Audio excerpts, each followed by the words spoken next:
सफेद साड़ी।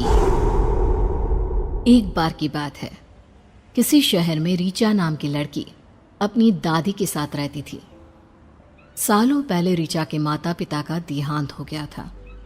तब से रीचा की दादी ही उसकी परवरिश कर रही थी। रीचा एक बड़ी एक्टर बनना चाहती थी, इसलिए उसने अपने ही शहर में मौजूद एक थिएटर ग्रुप ज्वाइन कर लिया था। और कॉलेज खत्म होने के बाद रीचा हर शाम थिएटर में जाकर नाटक की प्रैक्टिस किया करती। रीचा, अगले नाटक में तुम्हें विधवा लड़की का रोल करना है। तुम एक सफेद साड़ी का इंतजाम कर लो। कल से तुम्हें सफेद साड़ी पहनकर ही यहाँ प्रैक्टिस करनी पड़ेगी, क्योंकि मैं चाहता हूँ कि मेरे नाटक के सभी किरदार लोगों को एकदम वास्तविक लगे। फिर अगले दिन रीचा अपने घर के पास ही एक कपड़े की दुकान में सफेद साड़ी खरीदने पहुंच जाती है, लेकिन उसे वहां सफेद साड़ी नहीं मिलती। परेशान रीचा मार्केट में आगे बढ़ने लगती है। तभी उसकी नज़र फुटपाथ पर कुछ पुराने कपड़े लेकर बैठे एक आदमी पर पड़ती है, जिसके पास एक सफ़ेद साड़ी भी होती है। सफ़ेद साड़ी देखकर रीचा खुश हो जाती है और फौरन उस आदमी को पैसे देकर उससे साड़ी खरीद लेती है। थैंक गॉड ये सफेद साड़ी मिल गई, नहीं तो इतना अच्छा रोल मेरे हाथ से ही निकल जाता। उसी शाम रीचा सफ़ेद साड़ी पहनकर थिएटर में प्रैक्टिस करने पहुंच जाती है। प्रैक्टिस खत्म होने के बाद, रीचा चल, आज मैं तुझे अपनी गाड़ी में घर छोड़ देती हूँ। रीचा अचानक शालिनी की ओर घूर कर देखने लगती है। मुझे किसी की मदद की जरूरत नहीं है, जा यहाँ से तू। अरे तुझे मेरे साथ नहीं आना तो मत आ, लेकिन इस तरह घूर कर मुझे डरा क्यों रही है? पता नहीं तेरे दिमाग में क्या चलता रहता है। देखते ही देखते सभी लोग अपने अपने रास्ते चले जाते हैं। उधर रीचा घर जाने के बजाय पैदल चलते हुए एक इमली के पेड़ के पास पहुंचती है और उसके ऊपर चढ़कर बैठ जाती है और डरावनी आवाज में गाना गाना शुरू कर देती है। दुनिया बनाने वाली क्या तेरे मन में समाई, काहे को तूने दुनिया बनाई। थोड़ी देर के बाद करण और विजय नाम के दो लड़के मोटरसाइकिल पर सवार उस इमली के पेड़ के नीचे आकर रुकते हैं। अरे ले भाई, हम अपने अड्डे पर आ गए। चल चल चल चल, जल्दी से दारू की बोतल निकाल। पिछले एक हफ्ते से मैंने दारू नहीं पी, बहुत अजीब सा लग रहा है।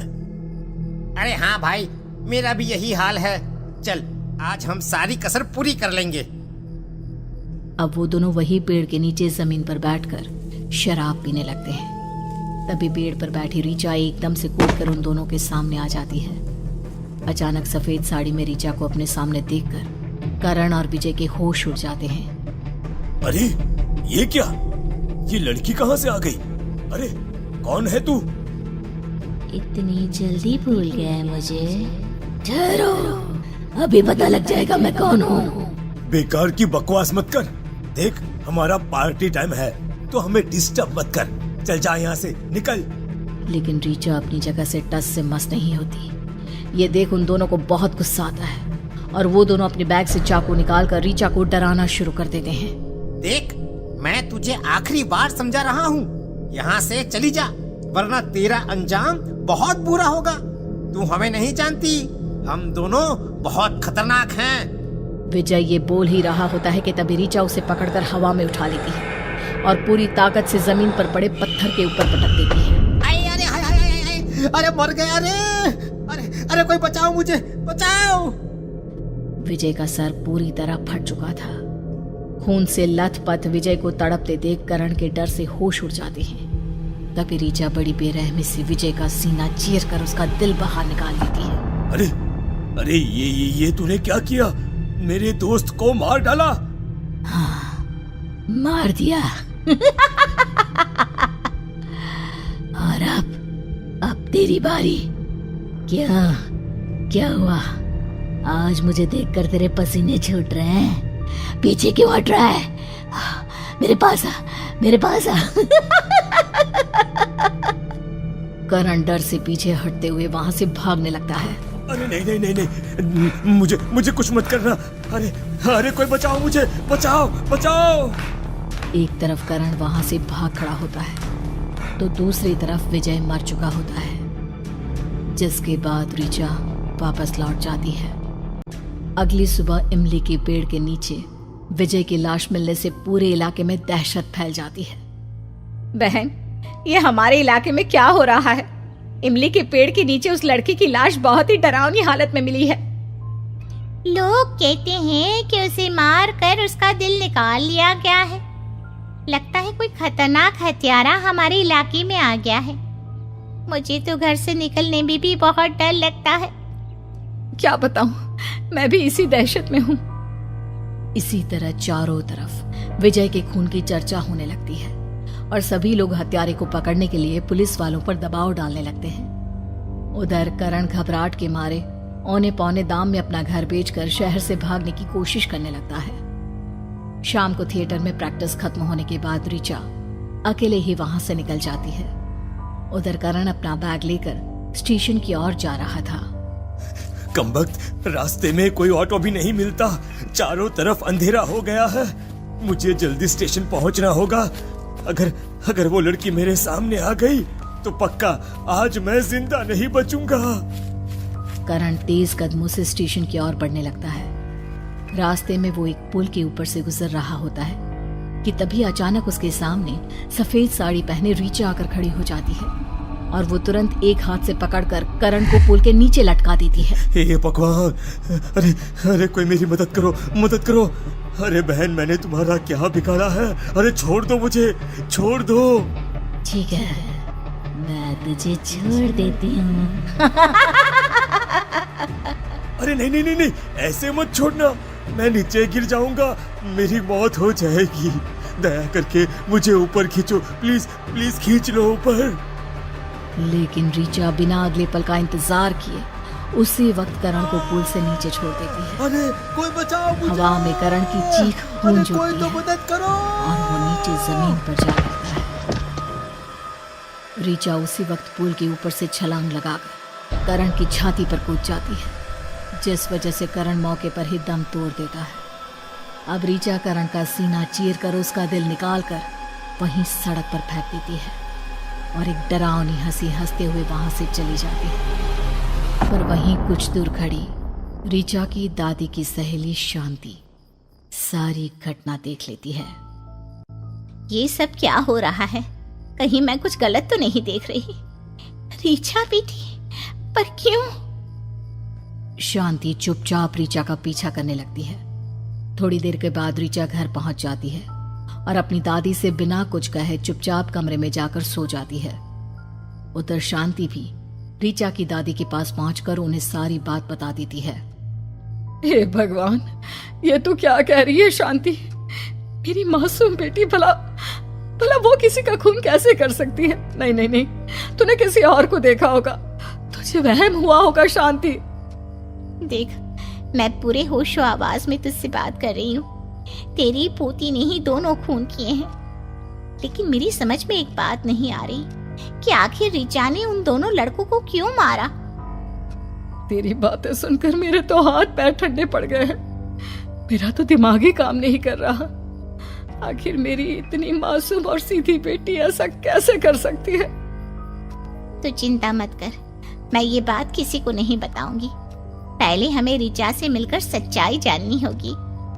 हाँ शांति, मुझे तुझ पर भरोसा है। तू एक अच्छी मनोवैज्ञानिक होने के साथ साथ तंत्र मंत्र भी जानती है।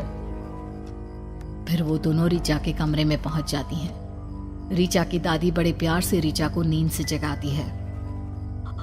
क्या हुआ दादी, आप दोनों मेरे कमरे में? सब ठीक तो है ना? ऋचा बेटी, कई दिनों से मैं एक किताब पढ़ रही हूँ। उस किताब की सारी बातें मेरी समझ में आ गई है। बस एक बार मैं किताब में लिखी हुई बातों पर प्रयोग करके देखना चाहती हूँ। उसके लिए मुझे एक जवान लड़की की जरूरत है। क्या तुम मेरे प्रयोग में मेरी मदद करोगी? शांति दादी, इसमें कौन सी बड़ी बात है, कर दूंगी मदद। पर क्या आप इसी वक्त प्रयोग करना चाहती हो? हाँ बेटी, दरअसल ना वो प्रयोग रात में ही किया जा सकता है। ठीक है, कोई बात नहीं, मैं तैयार हूँ। बताइए क्या करना है। उसके बाद शांति ऋचा को अपने सामने बिठाकर उससे बातें करने लगती है उससे अलग अलग सवाल करने लगती है। काफी देर बात करने के बाद शांति समझ जाती है कि ऋचा की दिमागी हालत पूरी तरह ठीक है। लगता है ये कोई भूत प्रेत का चक्कर है। अब मुझे दूसरा तरीका अपनाना पड़ेगा।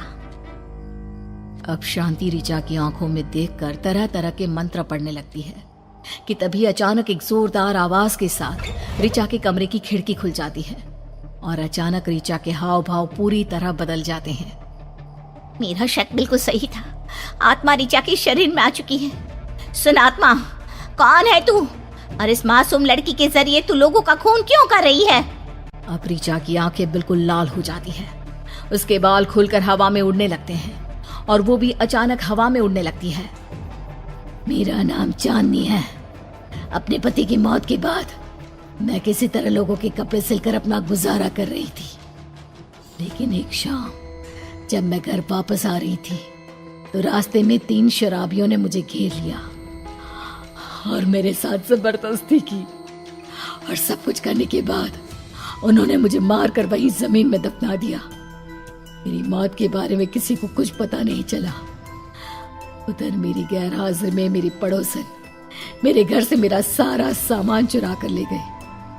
उसने पुराने सामान के साथ साथ मेरी सफेद साड़ी भी फुटपाथ पर दुकान लगाने वाले आदमी को बेच दी। जब ऋचा ने मेरी सफेद साड़ी खरीद कर पहनी तो मैं आसानी से उसके शरीर में प्रवेश कर गई और मैंने उन दोनों लड़कों का खात्मा कर दिया। देखो, भगवान के मंत्रों का आह्वान करके मैं तुम्हें हुक्म देती हूँ, तुम इसी वक्त ऋचा का शरीर छोड़कर यहाँ से बहुत दूर चली जाओ, वरना तुम अच्छी तरह जानती हो मंत्रों की शक्ति से हमेशा के लिए तुम्हारा खात्मा किया जा सकता है। इस तरह शांति के डराने पर चांदनी की आत्मा ऋचा का शरीर छोड़कर चली जाती है। उसके बाद शांति उस सफेद साड़ी को बाहर कचरे के ढेर में फेंक देती है। उस दिन के बाद से ऋचा तो ठीक हो जाती है, पर साड़ी अभी भी वहीं होती है, जो कुछ दिनों बाद कचरा चुनती एक भिखारन के हाथ लग जाती है, जो तुरंत उसे उठाकर अपने शरीर पर ओढ़ लेती है। तो मर गए, लेकिन उनका तीसरा साथी अभी भी जिंदा है।